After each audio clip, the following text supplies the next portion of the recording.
Hi, everybody. This is Skip Elsheimer. Welcome to the AV Geeks Lunchtime streaming show where we watch old 16 millimeter films from the AV Geeks archive. So these are films that we've transferred in the past, or if I was live in the archive, I'd actually be pulling some films off the shelf and showing them live via a telecine. But I'm kind of on a little break, so I'm lounging at my house, and but I still wanted to do shows and show you some new films that you haven't seen. So today's theme, I don't always have a theme, but today it just seemed like it worked. Is rubber and tires, and so here the first film is called Romance of Rubber. I think that's what it's called. Romance by Rubber. Romance of Rubber. And it is a silent film, and it is about how there's rubber tree plantations in Sumatra, and how they are harvested, and how the latex sap is processed, and how it's shipped, and then some of the good things that these plantations are doing for the natives. All of this is with a grain of salt, of course, because we know that many of these plantations were not very good for uh, the people that lived there. This is fascinating nonetheless because it shows the latex process, and I think it's still done today. I still think that latex is still harvested from rubber tree plants. There's artificial ways to make rubber, I believe, but this is still probably the most cost effective. So here it is, Romance of Rubber.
I mean, so that film was probably from the 30s, I'm guessing, maybe late 20s. It was shot, and then they probably came up with the title cards, and then put it on 16 millimeter, and then so who knows when it was actually shot, but it's fascinating nonetheless. It's part of that manufacturing process that we like to watch at AV Geeks. This next film is an interesting thing, and I'm not quite 100% sure where I got this from. I think I got it in a big batch of films from Buffalo Public Schools, and it's called The First 50 Years, and it is about the first 50 years of Firestone tires, and it's also has a circus in the middle of it. So there's some beautiful pageantry and these anniversary celebrations with the employees. There's a circus, and then there's some beautiful tire manufacturing footage in there. So this is the first 50 years. Enjoy.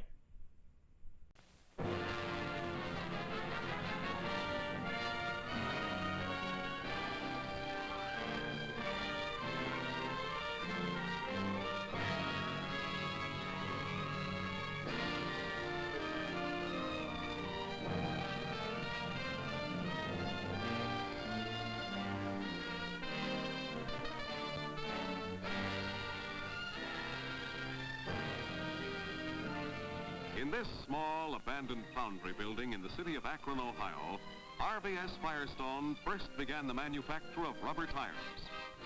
From that humble beginning with a working force of 12 men, the Firestone Tire and Rubber Company was destined to expand into a vast industrial organization with plants and factories and offices in every part of the globe, building and enriching the economy of every nation in which they were located, and employing more than 70,000 people.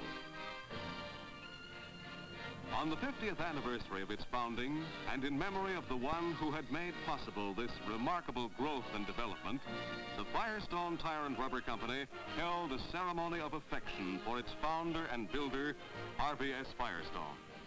Here on a gently rolling hillside in the city of Akron, Ohio, gather the many thousands of his friends to attend the unveiling of a magnificent memorial created in his honor. They've come from distant places, from neighboring cities and towns, from just around the corner. Scientists, wage earners, farmers, businessmen. People from every walk of life assembled in tribute to one of whom it was said, courageous leader and pioneer, he transformed a gift of nature to the benefit of all mankind. For this was a day of dedication, a day of great significance to the immediate family and close associates of RVS Firestone. It was a day of recollection, recalling to the world the many outstanding contributions he made to its betterment and to the betterment of the America he loved. It was a day that spanned a lifetime of happy memories to his eldest son, RVS Firestone Jr., and now chairman of the company his father founded. Mr. Firestone introduced the opening event of the program. Ladies and gentlemen, we open our ceremony today with the Singing of America by the members of the Firestone Choral Club under the direction of Forrest Hawk Jr. They will be accompanied by the concert band under the direction of the noted American conductor, Howard Barlow, who has honored us with his presence today.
One of the joys which father and mother and we children shared in common was the love of good music.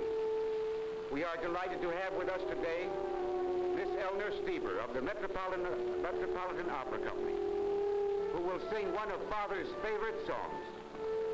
It is Mother's composition, In My Garden.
Thank you, Miss Stieber. My brothers and I are gathered here with you to pay honor to the man whom we were privileged to have as a father. And today, I should like to speak of him as a father.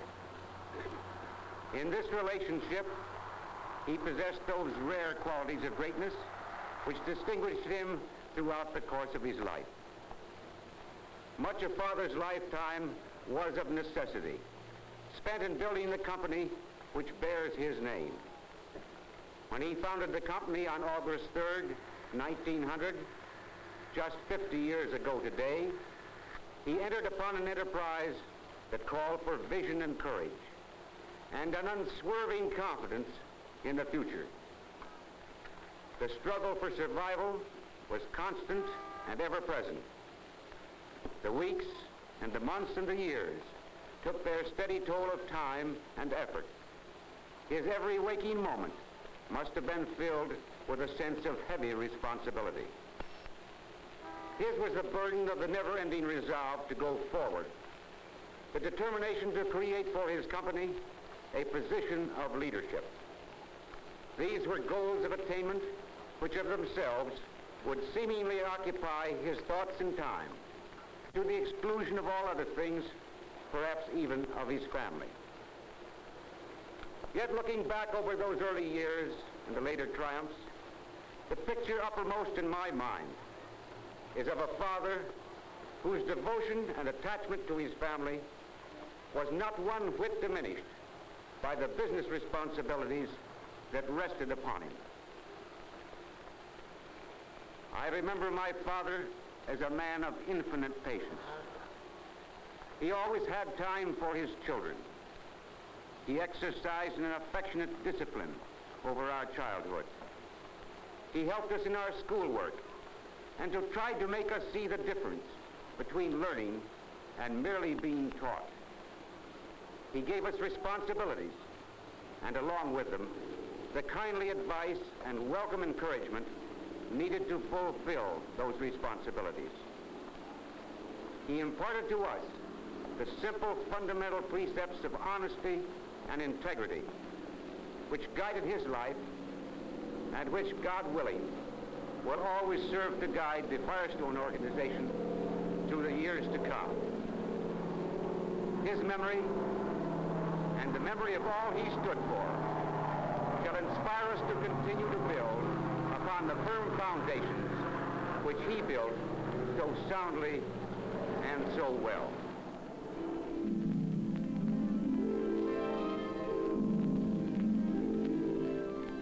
The founder of the Firestone Tire and Rubber Company would have taken a great personal pleasure in this 50th anniversary of his company.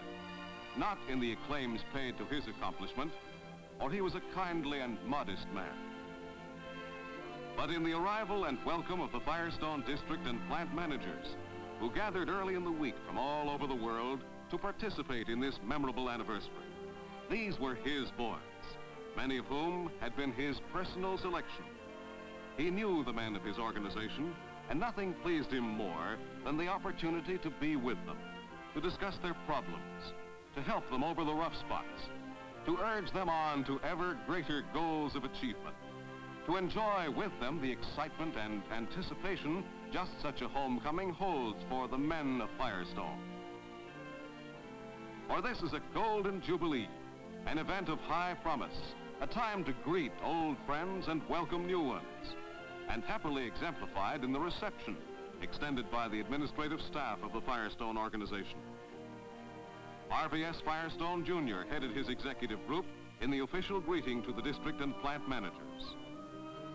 And just as delighted to see everybody was Harold D. Tompkins, Vice President in charge of sales, as was James E. Traynor, Vice President in charge of manufacturing, and John J. Shea, Vice President in charge of finance, and John W. Thomas, Honorary Chairman of the Board, who cordially greeted his many old friends. Roger S. Firestone had a hearty hand clasp for all he met, and his brother Raymond C. Firestone shared in the pleasure of meeting these Firestone representatives from all over the world. Leonard K. Firestone appreciated their coming, and his smile of happiness showed it. And right with him in the joy of the occasion was his brother Russell A. Firestone. R.V.H. Hollinger, treasurer of the company, had a cheerful hello for all. A pleasant assignment that was shared by Joseph Thomas, secretary, and Claude Pauly, comptroller of the company. These were hand clasps of friendship and of respect for each other's abilities, and pledges of confidence in the continuing success of their company and of their combined efforts to lift it to new triumphs.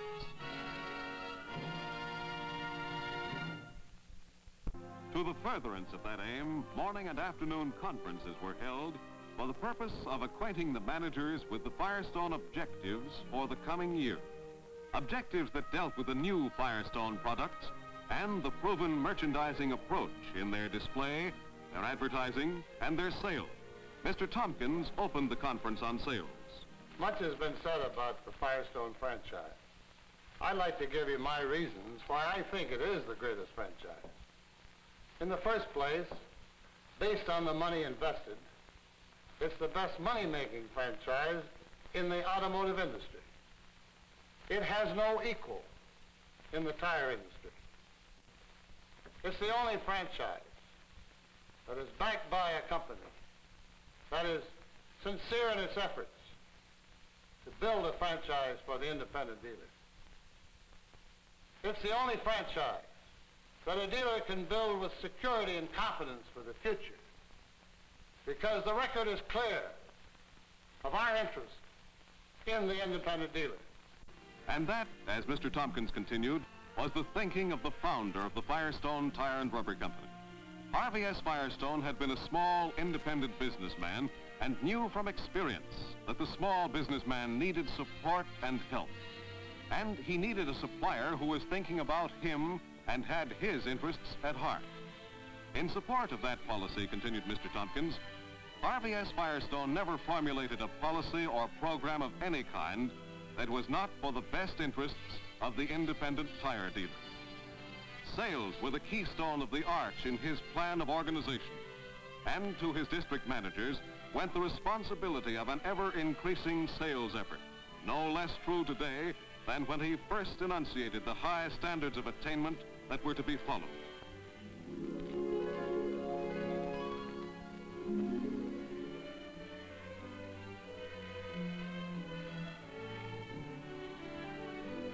At the closing ceremony of dedication, around which all other activities centered, John W. Thomas, lifelong friend and associate of Harvey S. Firestone, reaffirmed to the district and plant managers and all assembled the business philosophy and credo of Mr. Firestone, namely that nothing was so good that it could not be made better.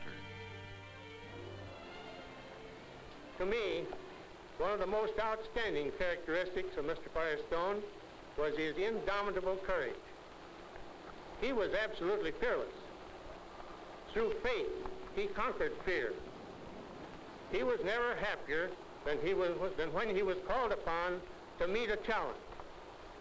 He infused into all of those around him this same fighting spirit. And he is always ready and to lead his men to victory in the never-ending battle of competition.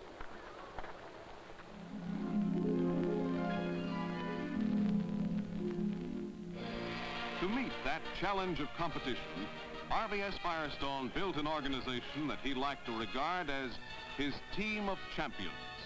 They still are. Roy Cheney is on the team, been a regular for 28 years. Steady, dependable. He never fails his assignment. Jim Crisp is on the team. He's courteous, he's friendly, he's efficient. He builds goodwill for Firestone. Dr. Glimp is on the team, seeking through research to make Firestone best today, still better tomorrow. Joe Koch is on the team, resourceful, industrious, pleasant. He's alert to every sales opportunity, and every sale he successfully concludes helps to turn the wheels of Firestone production. Zin Gondis is on the team. He has patience and energy. In far-off Liberia on the west coast of Africa, he helped last year to ship millions of pounds of natural rubber for Firestone products. George Peabody is on the team. He has the skill and training that fits into the manufacture of synthetic rubber, and the skill and the training that makes him an invaluable member of the team. Ed Swinehart is on the team. He's one of the thousands of dealers representing Firestone in every community of the United States. He's a key member on an unbeatable team of champions. Let's call the roll. Mary Arburn is on the team. And Emery Drusen. And Bing Sweet. And Ike Swain. And Lee R. Jackson, president of the Firestone Tire and Rubber Company, is a member of the team. You bet I'm a member of the team. Been on it a long time. Ever since I started as a salesman 38 years ago. And when I can't stand up there and take my cut at the ball, I want to carry water for the fellow that can. That's the way I feel about Firestone, and I know you do too. We're in a great business, and we're associated with a wonderful company. And believe me, we're going to do everything in our power to keep it just that way. A 50th anniversary calls for many celebrations, and to observe it properly, there were many social functions held during the week for the district and plant managers. The noonday gathering on the rooftop terrace of the research building was a colorful high spot of this joyous Memorial Week, and the occasion for many reminiscent yarns of bygone days. Yes, these were times of enjoyment, and particularly so was the luncheon held at Harbell Manor, the home of Mr. and Mrs. Harvey S. Firestone, and the scene of many such get-togethers in Mr. Firestone's lifetime. Here, these men of the Firestone organization captured anew the pleasant recollections of earlier years and found the happiness that always attends the reunion of old friends and good companions. Yes, there was fun, and with it the deep-down glow of pride and satisfaction one felt in being part of the Firestone Company. They were in a key industry, perhaps the greatest business in the world. That's what Harvey S. Firestone would have told them. That here and now were opportunities that offered a continuing challenge to their ability and skill. That in their capable hands was a business that had grown great and would grow still greater with every passing year. He would have reaffirmed the Firestone pledge of always giving extra quality and extra value in both products and services at no extra cost. A policy that carries the assurance of Harvey S. Firestone, Jr. that no product bearing the name of Firestone will ever be placed on the market that has not his full endorsement and approval, or that of his brother, Leonard K. Firestone, president of the Firestone Tire and Rubber Company of California, or his brother, Raymond C. Firestone, vice president in charge of research and development, or his brother, Roger Firestone, president of Firestone Plastics Company, and his brother, Russell A. Firestone, who, like his brothers, is a director of the company. All are actively engaged in the manufacture and distribution of Firestone products. And all, as these district and plant managers know, have pledged themselves to stand for the same high principles, the same high resolves their father brought to the company, to the continuation of the same high production standards that have made the name of Firestone synonymous with highest quality over the entire 50 years of their company's existence. Yes, Harvey S. Firestone would have heartily approved this gathering of his boys and their support and furtherance of his business philosophy. He would have liked, too, that in honor of the 50th anniversary of his company, a Firestone exposition of historical products and displays held atop the research laboratory was open to the public. Here for all to see was the old and the new, and the promise of what was to be. The early tire building machines, equipment of but half a century ago, and yet so outmoded in the rapid advance of tire manufacture as to seem of the days of antiquity. And this model of the first Firestone factory, workshop of the pioneers who laid the groundwork for the many Firestone developments that made transportation history, such as the first mechanically fastened straight side tire, the first commercial demountable rim, the first angular rubber non-skid tread, the first pneumatic tractor tire which led to putting the farm on rubber, the first balloon tire, and the revolutionary effect it had on tire development. Firestone was the first to put the farm on rubber, a milestone in the progress of farmers everywhere. And visitors to the exposition noted the advances that had been made in farm tires, from the early ones of plain design to the massive spade grip of today. They inspected the huge Firestone earth-moving tires that have contributed to the excavation work on the nation's important hydroelectric dams, airports, and highway building projects. They learned of the ship-by-truck movement which Harvey S. Firestone inaugurated in 1918, and which has had such a profound effect on the transportation of goods and products in this country, and indeed on the entire economy of the nation. The exposition offered a glimpse of the Firestone rubber plantations, established in 1926 in the Republic of Liberia as a result of the crusade of Harvey S. Firestone under the banner, "Americans should produce their own rubber." During World War II, these plantations were one of the few sources of natural rubber which remained open to America and her allies.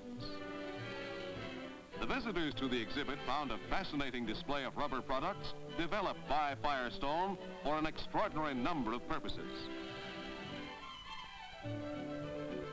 Foamex for mattresses and pillows, for furniture and transportation seating. Contro-elastic yarn for bathing suits, girdles, and hundreds of other uses. They were pleasantly surprised at the items in daily use made of Firestone Velon film, of their patterns in many colors, and the complete practicability of each. As was true of the display featuring Firestone Velon Flex, and the beauty and durability it gives as an upholstery material for dozens of products essential to everyday living.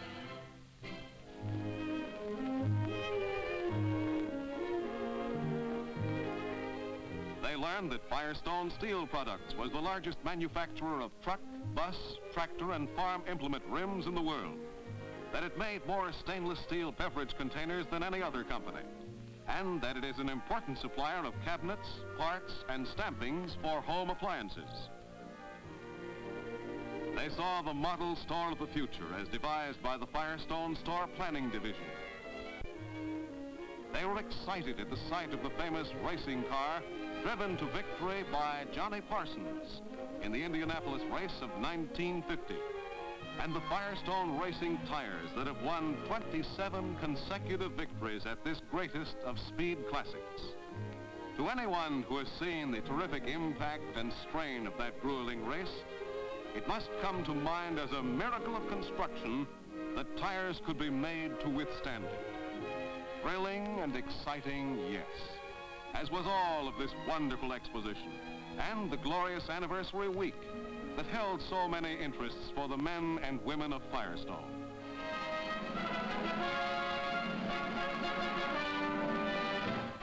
And what happier surprise than to find the greatest show on earth had pitched its tents in the very shadow of the Firestone factories. And that is exactly what happened.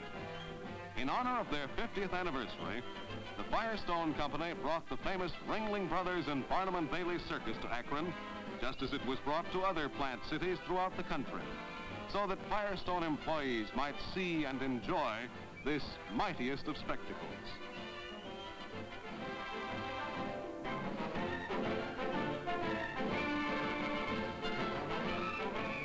It was a gala event filled with the never-ceasing wonders that always seem to accompany the circus when it comes to town.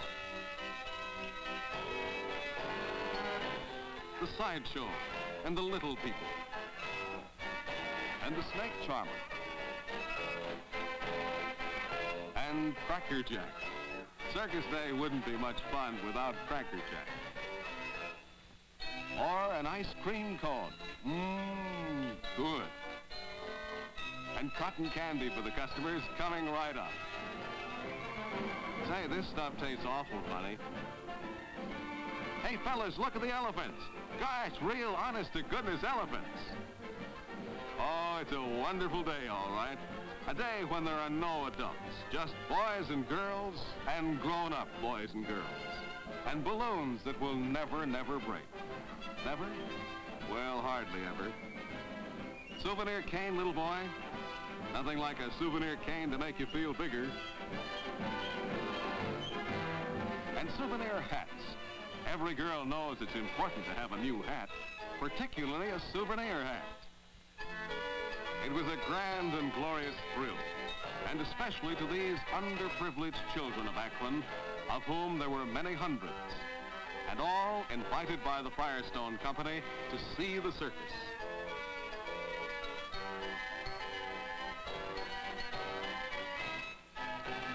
The sound of the circus band heralded the exciting news that the performance was about to begin.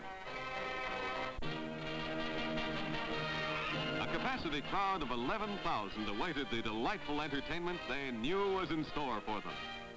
They were one of the 4 such audiences that attended the 4 shows given in Akron this 50th anniversary week, and welcomed on each occasion by their chairman, Harvey S. Firestone, Jr. And now, ladies and gentlemen, Mr. Firestone.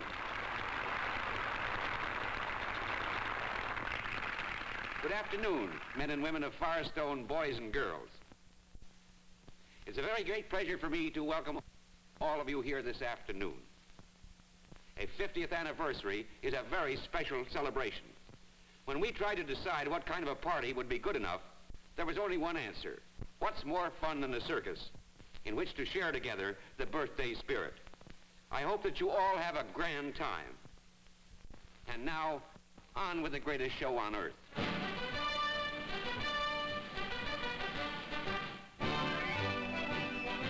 Here they come, the people from Never Never Land, place of enchantment where live the tallest and the smallest. And where dragons still survive. Dragons of many colors and pleasantly amiable, charming all and sundry with their good manners. and pretty girls, such pretty girls, from the village of Candy Stripe, paying homage to their good king, Peppermint. It's a gay Mardi Gras of fun and frolic, and comic page characters come to life. The little king, Mama and Papa Katzenjammer, and all the rest stepping out of the funnies to everyone's delight. Tumbling bears rolling over and over and seeming to get as much fun out of it as the crowd. Daring performances high above their heads.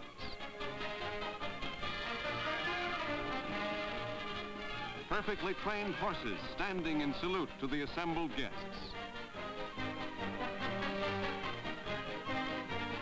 Never anything like it, was there, little girl? And the best things are yet to come.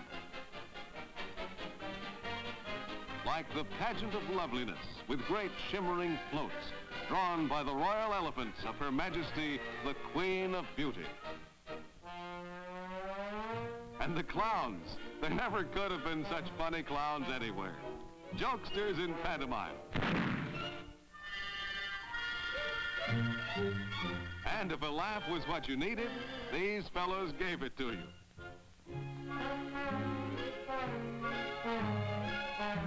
Their medicine was the kind that resulted in good, loud, long laughs, as everybody at the show can attest. And now, ladies and gentlemen, one of the world's greatest feats of daring, DeRusso, the man who tumbles backward from a height of 45 feet onto a chair. Keep your eye on the ladder high atop the center ring.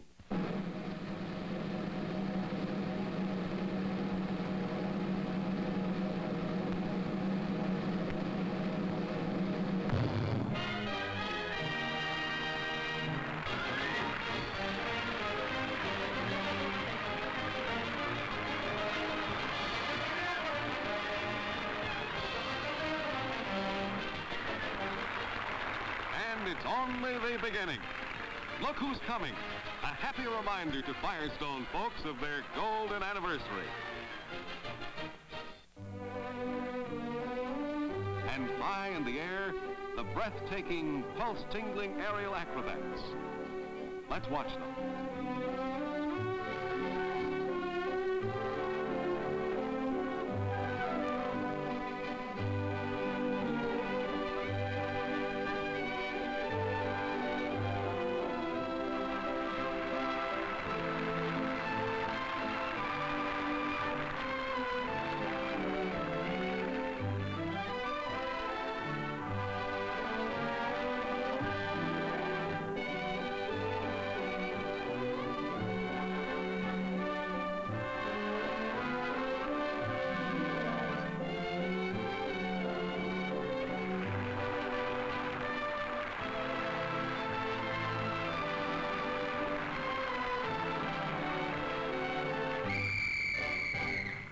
And now, in the center ring, the one and only Eunice, the most sensational act of this kind ever presented to the American public.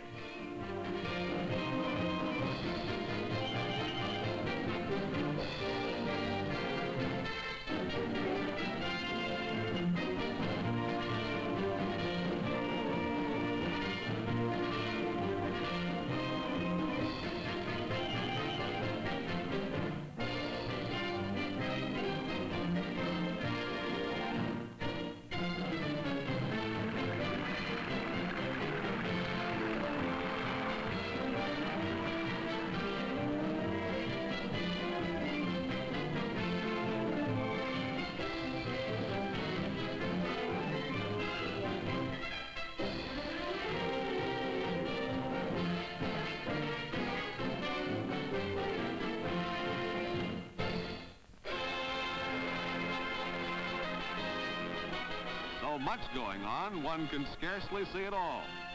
3 rings of happy time. And dancing colors set to gay rhythms. And sultry jungle chants patter into a spectacle of colossal grandeur. And now, the greatest high trapeze performer in the world. Ladies and gentlemen, Benito del Oro from Seville.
Pretty wonderful, wasn't it, little girl? A day to remember. An expression of appreciation to the men and women of Firestone was this testimonial of friendship offered to them by the company on the occasion of its 50th anniversary. A memorable week was this 50th anniversary. A week filled with business discussions, social gatherings, the circus, unforgettable memories.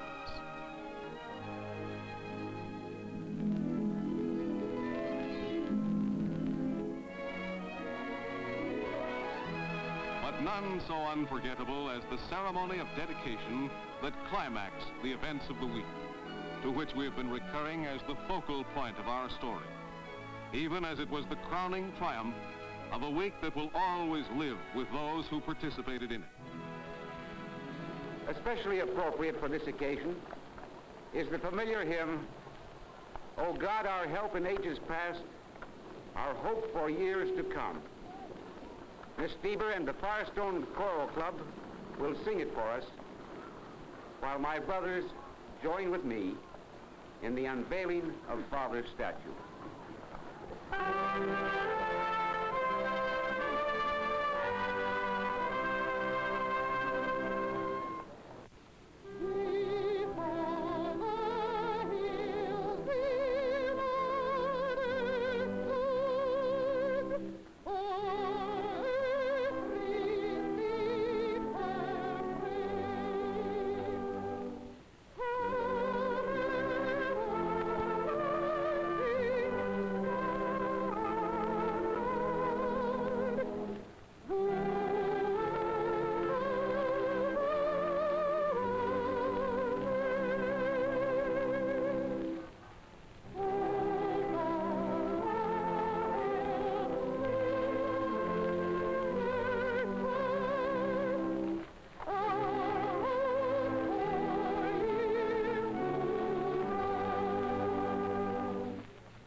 Be thou my guide while life shall last. That was the spiritual philosophy of Harvey S. Firestone. No one knew better than his close friend, the Reverend Dr. Walter F. Tunks, how closely and devotedly Mr. Firestone adhered to the practice of his faith. On the memorial we are dedicating today is this inscription, He believed what the centuries said as against the years and against the hours. Only as we continue to serve ideals that will stand the test of time can we keep our nation brave and strong and free. As we honor the memory of our beloved friend, let us cherish faith that we live in a moral universe where the ultimate value is not matter, but spirit. May God raise up men like Harvey S. Firestone who possess the wisdom, courage, and faith to lead our troubled world into the ways of righteousness and peace.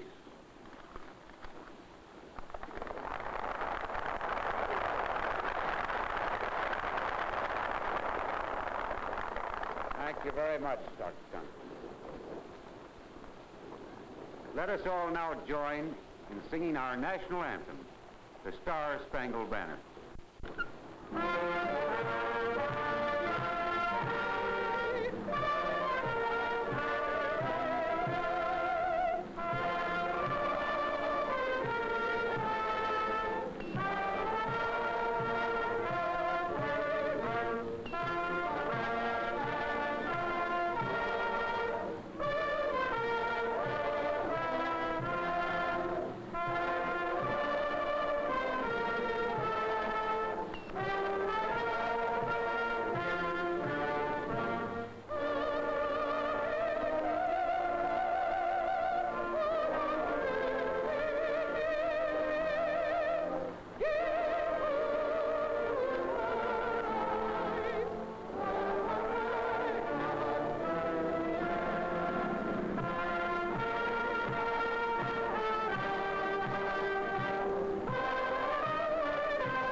All right, we're going to round this out with some, I've shown some of these ads in the past, but they're great nonetheless. So here's some ads from the 70s about tires.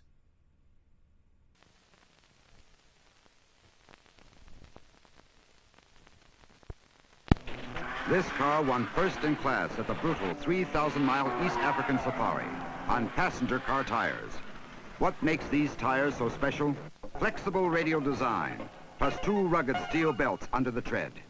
In tests at a West Coast college, students racked up over 70,000 miles on one set of tires. What makes the tires so special? Flexible radial design, plus 2 rugged steel belts under the tread. From a speed of 50 miles an hour, this car stops on wet pavement in 3.1 seconds average. What makes these tires so special? Flexible radial design, plus 2 rugged steel belts under the tread. They're Sears steel-belted radials, with flexible radial design for traction, 2 rugged steel belts for strength, and both for mileage. Sears steel-belted radial, the proven radial, only at Sears. It's a cold winter day, and Mr. Adams is off for a day at the office in a car with ordinary tires.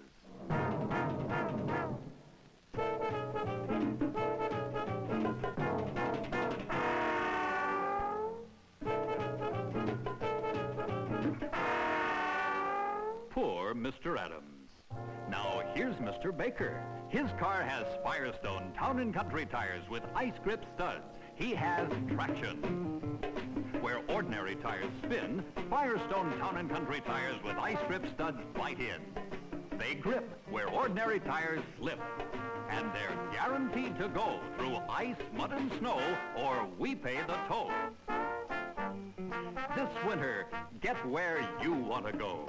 Get Firestone Town & Country tires with ice grip studs. No money down, months to pay, wherever you see the Firestone sign.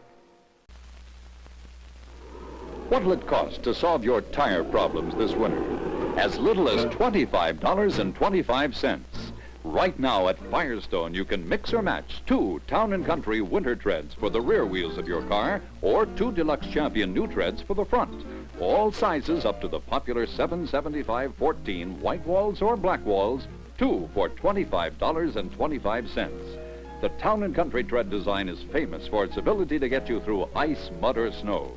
The Deluxe Champion tread design is preferred more than any other by new car manufacturers. Mix or match winter retreads or regular retreads on sound tire bodies or on your own tires, 2 for only $25.25. Plus federal excise tax and 2 trade-in tires of the same size off your car. Get them now with no money down while stocks are complete at your Firestone dealer or store. Consult your yellow pages for nearest address.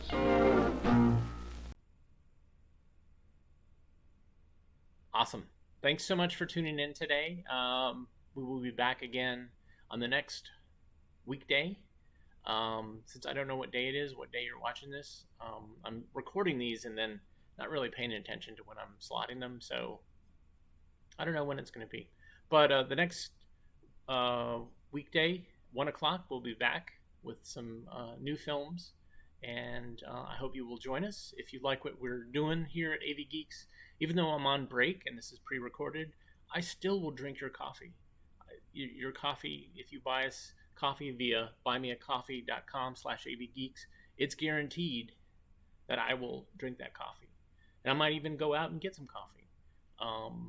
It's not always something I can do while I'm doing a show, but since it's pre-recorded, I can go out and get coffee whenever I want. So that's one way you can reward us. Another way is just to hit like and subscribe, share this with other people, and tell the world about AV Geeks and how much you're at least interested by what they do. I mean, maybe like is too strong of a word. Maybe you're not looking for that type of commitment and you want something that's a little bit more non-committal. So just nudge people and say, like, yeah, AV Geeks, they show you old 16 millimeter films. They got a bunch. So watch them. Everybody have a great rest of your day, and I will see you again on the next weekday. Everybody take care.